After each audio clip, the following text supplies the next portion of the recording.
What's up, college football fans? Stanley Valente here once again with the Mean Green Show. Today, joined by John Duncan, going to jump into this UAB Navy game. If you're a fan of college football, consider hitting that like and subscribe button. John, where can everybody find what it is that you do in your coverage for UAB? Yeah, well, we've been doing the Blazer Victory podcast for seems like 5 years now, but go to blazervictory.com and you can see all the awesome stuff that we do, primarily for coverage of UAB football and UAB basketball. But like yourself, we're big on YouTube. So if you want to check our channel out, it's at Blazer Pod. So check us out. All right, I'll leave both of those links in the description below for anybody that wants to check out John Duncan's work and him and Darian and a few other. You got another guy with you now. Yeah, Um, Jimmy. Yeah, he's our recruiting guru. Yeah. oh, okay, yeah, absolutely. Everybody needs one of those guys for sure. Yes. Okay, John. Well, hey, UAB starting off the season 1 and 2. What's the feeling around the program and where things are at currently? I mean, I'd be lying to say, it's disappointment. That's the honest truth. Like UAB's coming off of the bye week. Right before the bye week, UAB had a good showing against Arkansas, led in 17-3 in the first quarter. But the week before, UAB's week 2 slump continues. UAB has only won once since the return in 2017 in week 2, and UAB just had a terrible showing against Louisiana Monroe. In fact, on our show, we kind of said it was one of the most embarrassing losses in program history.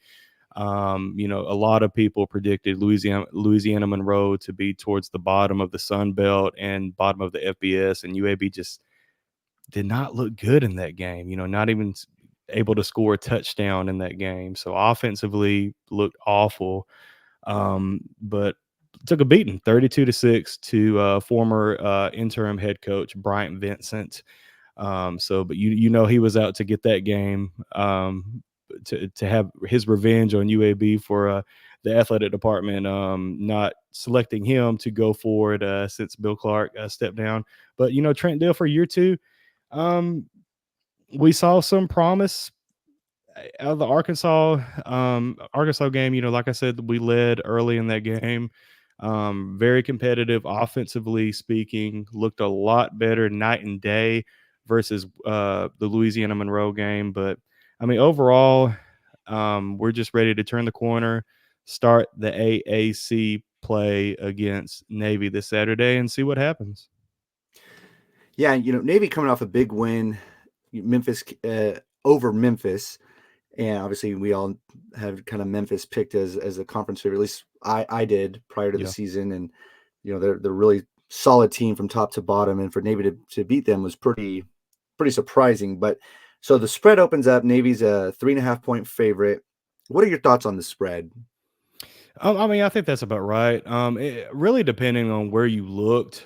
Some books actually opened up with UAB being a slight 1 point favorite, but man, it quickly flipped to the other side. And I mean, like you just said, we're approaching 4 points for Navy being the favorite.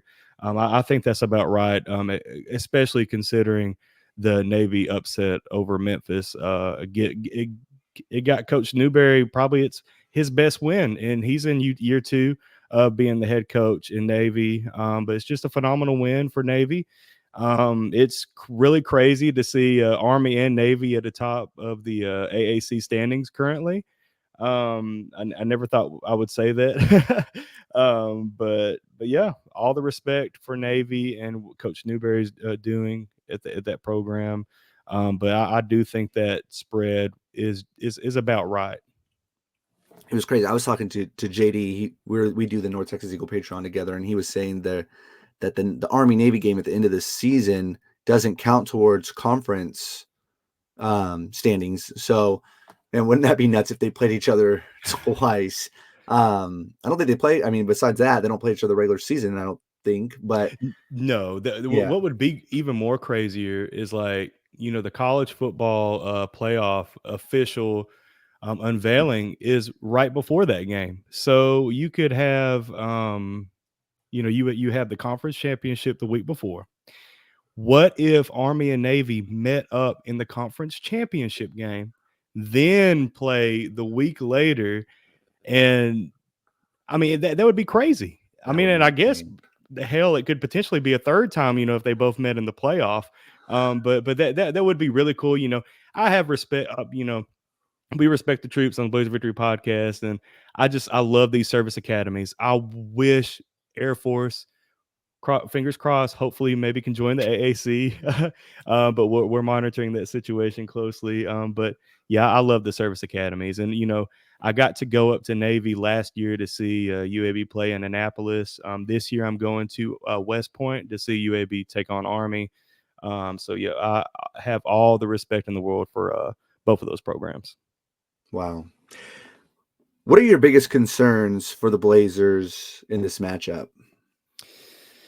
Well, Navy being a triple option team, they're going to run the ball, and they have run it successfully this year. Not only running it, but they're throwing it too. In fact, Navy has utilizing tight ends for really the first time in that program. But primarily, UAB's rush defense ranked 113th nationally, and that's out of 134 teams. And we know Navy's going to run the ball, so that is my biggest concern this Saturday. Can UAB limit Navy's triple option attack? They're not going to stop it. I'd be foolish to say they're going to completely shut it down, because I don't believe anybody can. Alabama years ago faced Georgia Southern with that triple option, and Nick Saban was, on the record, like how much fits they gave that his defense. But yeah, it's got to be UAB has to limit the explosive big runs this Saturday to have any chance in this ball game Saturday. What are some of the strengths for UAB this season? Well, pass defense, UAB's pass defense, it has been really well. Now, granted, they've faced Alcorn State, Louisiana Monroe, Arkansas, but they did a really good job against Arkansas. It gave their quarterback Green some fits. Secondary did a really good job. So the strength of this defense would be the secondary. I'm really expecting big things out of this defensive line out of UAB.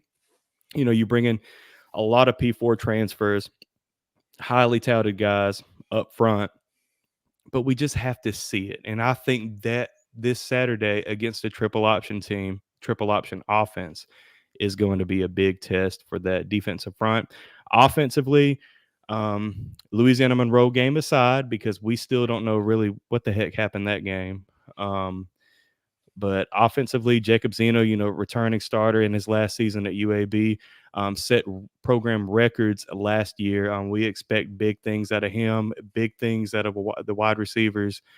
So the strength of this UAB team overall is the offense, but the defense has taken some steps forward. But man, I just got to see that rush defense get a little better this Saturday to have a chance in this ball game. Yeah, like you just mentioned, Jacob Zeno coming off a over 3,000-yard passing season in 2023, just tremendous numbers, and could have went to probably a number of Power Four schools and got quite an NIL deal if he would have had done so. This season, statistically, I know it's not the best, but how has he been game to game? Someone, you've seen him, each and week in and week out. How's he looking aside from just the stats? Yeah, I mean, aside from the stats, man, I was expecting him to have a better start to this year than he has. Really, this year, through 3 games, we have not seen any vertical passing like threat out of this offense. It's a lot of between 5 to 10 yards from the line of scrimmage, quick passing, kind of an extension of the run game, and that's a big part of this Alex Mortensen offense with UAB.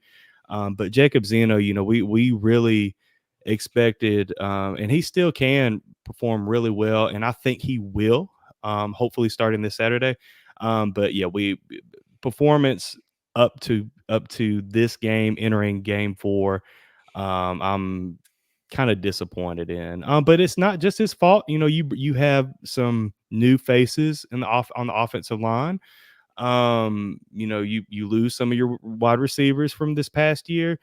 So there's going to be some growing pains, but I mean, the guy was he was put on the Manning watch list to be one of the best quarterbacks in the nation, and we have not seen that so far. But I fully expect him to, especially entering conference play, to kick it up a gear and be the Jacob Zeno, that himself, this staff, and fans expected to see this year. Last question for you, John. Do you have a score prediction for the game?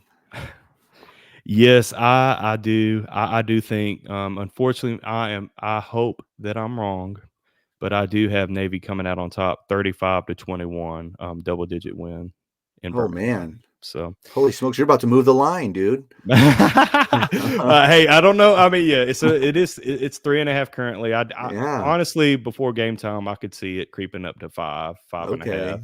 So, Well, but UAB coming off of a bye week. I know this staff and this team saw what they did to Memphis this past Saturday. So hopefully there's extra motivation. Hopefully there's revenge from last season's debacle at Annapolis. I mentioned earlier that I was in Annapolis in attendance for that game, that saw the UAB offense struggle, that saw Jacob Zeno struggle last year, and they didn't get a touchdown. They scored only 6 points against this Navy defense last year. So hopefully there's a lot of motivating factors, and can get this conference play. Hopefully I'm wrong with my score prediction, and hopefully UAB can start off in the AAC 1-0. John, thank you so much. Good luck with the rest of your coverage for the season. Always a pleasure, Sonoa. You take care. You as well.